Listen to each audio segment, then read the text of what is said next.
नमस्कार, next nine news पर आपका बहुत बहुत स्वागत है। इस वक्त की सबसे बड़ी खबर आ रही है बिहार से और ख़बर ये है कि 70वीं बीपीएससी की पीटी परीक्षा रद्द करने और दोबारा एग्ज़ाम कराए जाने की जो छात्रों ने मांग की थी और इसको लेकर याचिका हाई कोर्ट में लगाई थी, तो पटना हाई कोर्ट में इसकी सुनवाई नहीं हो सकी है। इससे पहले दो बार भी ऐसा हुआ कि जब सुनवाई का तारीख आती है, डेट पड़ती है, तो सुनवाई टल जाती है।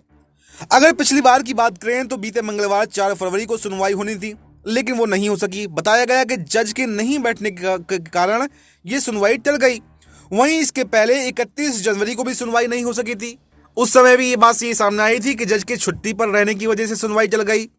अब तीसरी बार फिर से सुनवाई नहीं हो पाई है, तो इसका कारण बताया गया है कि कोर्ट में नहीं बैठने के कारण ये सुनवाई टल गई है। लेकिन तरह तरह के कयास पर लगाए जा रहे हैं। विपक्ष जो है जमकर हंगामा इस पर बोलता हुआ दिखाई दे रहा है। विपक्ष कह रहा है कि जानबूझकर जो है कोर्ट पर दबाव बनाया जा रहा है कि वो इस केस की सुनवाई ना करे, क्योंकि इस केस के तार सीधे सीधे नीतीश कुमार से जुड़े हुए हैं और इसी साल के अंत में बिहार के अंदर चुनाव होने हैं। अगर बिहार के इस मुद्दे पर कोर्ट कोई ऐसा फैसला सुना देता है जिससे नीतीश कुमार की मुश्किलें बढ़ सकती हैं, तो उसका चुनाव जो है उससे प्रभावित हो सकता है। तो ऐसे में जो कोर्ट है वो कहीं ना कहीं एनडीए के कहने पर, बीजेपी के कहने पर इस केस की सुनवाई नहीं करा, ऐसा विपक्ष का आरोप लगाया है।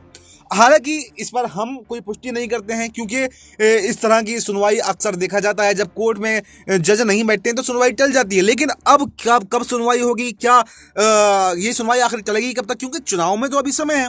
तो क्या विपक्ष के ये आरोप गलत हैं? और गलत आरोप अगर विपक्ष लगा रहा है तो ऐसे आरोप विपक्ष को कम से कम नहीं लगाने चाहिए, क्योंकि इससे कोर्ट की छवि धूमिल होती है। आप किसी नेता की छवि को धूमिल करने के साथ साथ में कोर्ट की छवि को धूमिल कर रहे हैं। और कोर्ट एक स्वतंत्र जो है लोकतांत्रिक प्रक्रिया का स्वतंत्र हिस्सा है, यानी कि कोर्ट पर कोई भी जो है आदेश नहीं दे सकता, कोई उसको प्रभावित नहीं कर सकता।